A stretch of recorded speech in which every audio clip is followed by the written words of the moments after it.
राजनीति हो या क्राइम, संसद की बहस हो या सड़क की सच्चाई, बाजार की चाल हो या रोजगार की तलाश, देश की चर्चा हो या दुनिया की हलचल, जंग के शोर से सीज फायर की खबर तक, यूपी बिहार से तमिलनाडु की सियासत तक, एस्ट्रोलॉजी के सितारों से खेल के मैदान तक, सच साफ सीधे अंदाज में देखिए तक 360, गली से ग्लोब तक।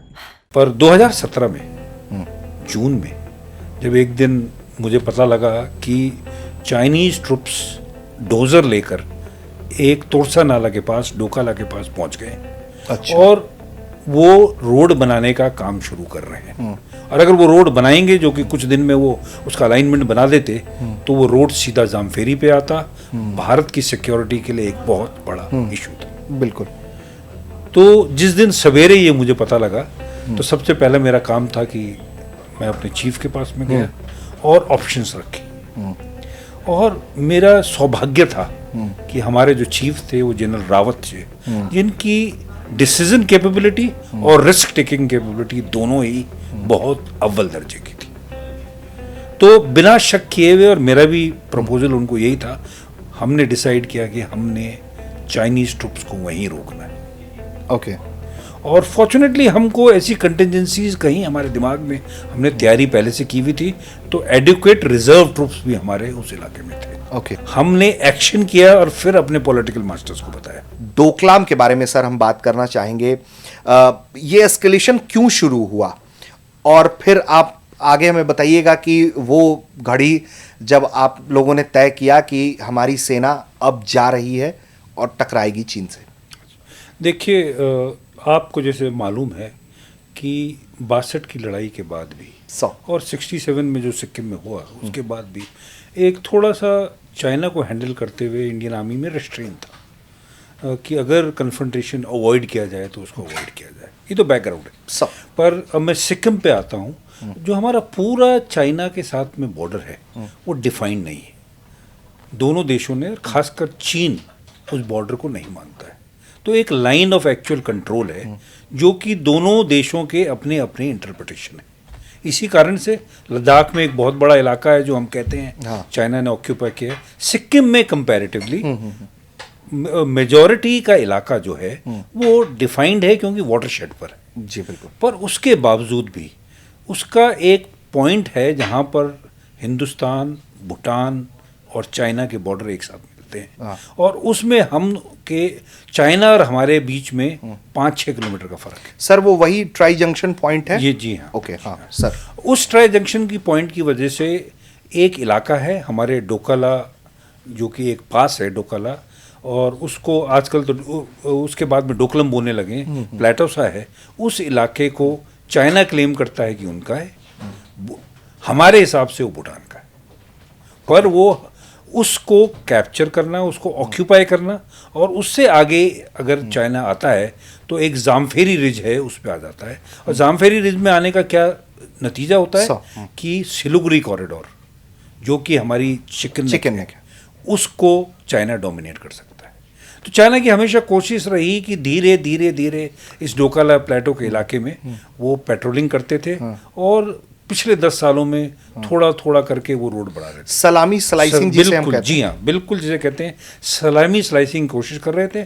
हमें इंटरफेरेंस करने में थोड़ा सा रेस्ट्रेन इसलिए था क्योंकि वो जगह हमारी नहीं, भूटान की थी। ठीक है। पर 2017 में जून में जब एक दिन मुझे पता लगा कि चाइनीज ट्रुप्स डोजर लेकर एक तोरसा नाला के पास, डोकाला के पास पहुंच गए। अच्छा। और वो रोड बनाने का काम शुरू कर रहे हैं। और अगर वो रोड बनाएंगे, जो कि कुछ दिन में वो उसका अलाइनमेंट बना देते, तो वो रोड सीधा जामफेरी पे आता। भारत की सिक्योरिटी के लिए एक बहुत बड़ा इशू था। बिल्कुल। तो जिस दिन सवेरे ये मुझे पता लगा, तो सबसे पहले मेरा काम था कि मैं अपने चीफ के पास में गया और ऑप्शंस रखे। और मेरा सौभाग्य था कि हमारे जो चीफ थे वो जनरल रावत थे, जिनकी डिसीजन कैपेबिलिटी और रिस्क टेकिंग कैपेबिलिटी दोनों ही बहुत अव्वल दर्जे की थी। तो बिना शक किए हुए, और मेरा भी प्रपोजल उनको यही था, हमने डिसाइड किया कि हमने चाइनीज़ ट्रुप्स को वहीं रोकना है। ओके। और फॉर्चुनेटली हमको ऐसी कंटिजेंसीज कहीं हमारे दिमाग में, हमने तैयारी पहले से की हुई थी, तो एडिक्वेट रिजर्व ट्रुप्स भी हमारे उस इलाके में थे। ओके। तो निश्चय लिया गया। और इसमें एक चीज सर मैं ऐड कर लूंगा, फिर उस चैप्टर पे हम पहुंचेंगे। तो पॉलिटिकल क्लियरेंस किया गया था, उसको लेकर क्या रहा, या जनरल रावत साहब ने? देखिए मैं यही एक जो विश्वास था इंडियन आर्मी चीफ, एनएसए और हमारे प्राइम मिनिस्टर के बीच में, हमने एक्शन किया और फिर अपने पॉलिटिकल मास्टर्स को बताया, क्योंकि हमको पता था कि हम सही कर रहे हैं और वो हमारा हाथ पकड़ेंगे। तो ये इस बात की जानकारी नहीं थी कि आप ट्रूप्स मूव कर रहे हैं? यस, जो हमने ट्रूप्स मूव किया और उसके बाद में हमने बताया कि हम ये कर रहे हैं। और उनको कब मालूम चला, कन्फ्रंटेशन की स्थिति जब आ गई तब कि ये हो रही है और हम इसको हैंडल कर रहे हैं? और हम करंटली उनको बताते रहे कि ऐसे हो रहा है, ये हो रहा है, वो हो रहा है, पर ये नहीं हुआ कि हमने पहले कहा कि जी हम जा सकते हैं और उसके बाद हम गए नहीं। Oh wow. और ये इसलिए हम कर पाए क्योंकि हमको पूरा विश्वास था कि हमारे पॉलिटिकल लीडर यानी कि प्राइम मिनिस्टर डिसाइसिव हैं, एंड वो हमारे जो हम कर रहे हैं उसको बिल्कुल अग्री करें, और एनएसए भी, और यही हुआ। तो ये मतलब अपने आप में एक बहुत बड़ी बात है सर कि आप लोग मूव कर गए, वो भी चाइना जैसे देश से कन्फ्रंट करने के लिए। कन्फ्रंटेशन जब शुरू हो गया तो फिर आगे की चीजें ब्रीफ की गई कि हम इस सिचुएशन में हैं और इसको ऐसे हम हैंडल कर रहे हैं। तो ये ही एक फर्क था 62 में ये अब में। वही दवाई आम आदमी पार्टी को 10 सालों के बाद बीजेपी ने चखा दी। आप भी यही मानते हैं? देखिए, झूठे आरोपों का तो आप क्या जवाब दे सकते हैं जब बेबुनियाद आरोप लगाने हैं। जैसे एक्साइज पॉलिसी को लेके इन्होंने जो आरोप लगाए उसका कोई प्रमाण नहीं, किसी के घर से कोई पैसे की बरामदगी नहीं हुई, किसी के घर से कोई सोना, कोई गहना, कोई जायदाद के कागजात नहीं मिले, कोई फ्लैट, कोई बंगला नहीं मिला किसी का।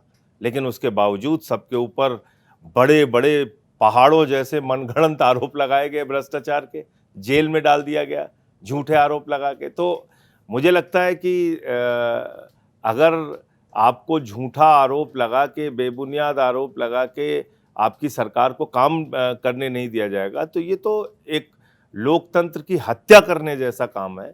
इसको कहीं से भी सराहा नहीं जा सकता। हाँ ठीक है, आप इन हथकंडों से चुनाव जीत सकते हैं जो कि बीजेपी चुनाव जीत गई, लेकिन लोकतंत्र की निगाह से अगर आप देखेंगे तो ये तो अच्छी बात नहीं है कि आप एक चुनी हुई सरकार को जो 62 सीटें लेके आई है उसको आप काम न करने दें और रोज़ ऐसे अड़ंगे खड़े करें और झूठे आरोप लगाएं।